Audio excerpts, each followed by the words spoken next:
Crash test dummies. They've been used to promote seatbelt safety, sell automobiles in commercials. Why, at one time, they even had their own Saturday morning cartoon series. But all these things should never overshadow the crash test dummy's real purpose, saving lives. But how can a chunk of inanimate plastic and steel save lives? Well, to answer that, we need to go for a little ride. Since its development more than 150 years ago, the automobile has revolutionized transportation. We can get up and go wherever we want, whenever we want. Great. That is until you run into something. Automobile accidents kill thousands of people each year. What makes a collision so deadly is the amount of force involved. A car crashing at 50 kilometers per hour exerts a force 20 times the force of gravity on the human body, meaning your body parts weigh 20 times their normal weight, making it virtually impossible for you to control where your body goes. To combat the incredible forces involved in a car crash and save people's lives, we developed safety devices, namely seat belts and airbags. But how did we know that these safety features would actually work? Well, we had to test them. But who would volunteer to strap themselves into a car, accelerate to 50 kilometers per hour, then smash into a brick wall? Enter the anthropomorphic test device, or for the rest of us, crash test dummy. The crash test dummy is made to look, feel, and respond like a human body, hence the term anthropomorphic. Height, weight, and body proportions are all important features because different body types respond differently in a crash. So, there are male dummies, female dummies, children, even infants, all designed to represent different segments of the population. The crash test dummy consists of a skeleton made from heavy-duty steel and graphite. The skeleton is covered with a skin made from vinyl plastic. But the crash test dummy is more than just a lump of plastic with arms and legs. You see, what makes a crash test dummy so effective is its ability to tell us what's going on during a crash test. And it does so with this. This is a special sensor designed to measure the different forces put on the dummy during a crash test. The sensors are placed in the dummy in areas which are critical to human survival. Those areas being the head, neck, chest cavity, and pelvis. The sensors are attached to a series of cables which run out of the dummy's rear end. Which brings me to the next component of a crash test, the crash. This is what we usually think of when we hear the words crash test. A crash test with a real car is the ideal scenario, and many crash test laboratories do use them.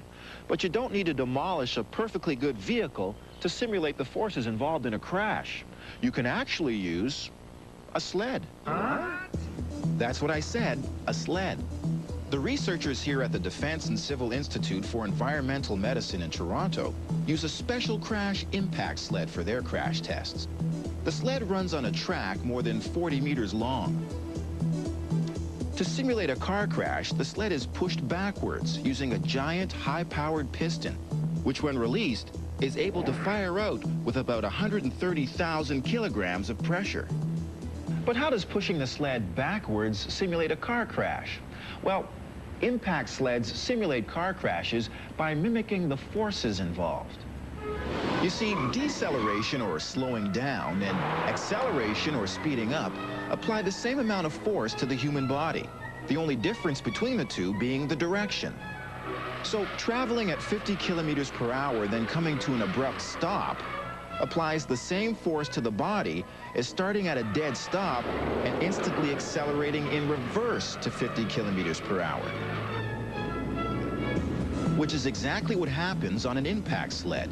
It's like being in a car that can accelerate in reverse from 0 to 50 kilometers per hour in around 1/20th of a second.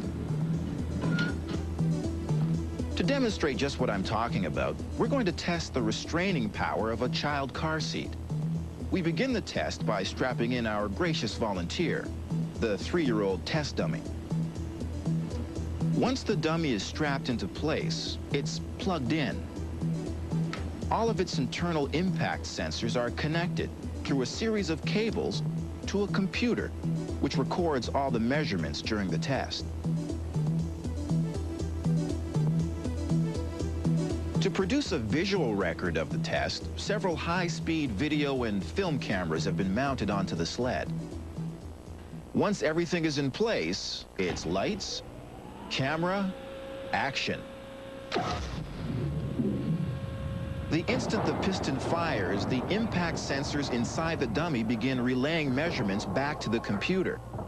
In reality, it all happens within a fraction of a second. This is a printout of the results of a crash test. Now, this line here represents the amount of force exerted on the dummy during the test, and it's measured in G's, or the number of times the force of gravity. Now, by looking at this graph, we can see that the child restraint that was tested actually passed. Well, how do we know that?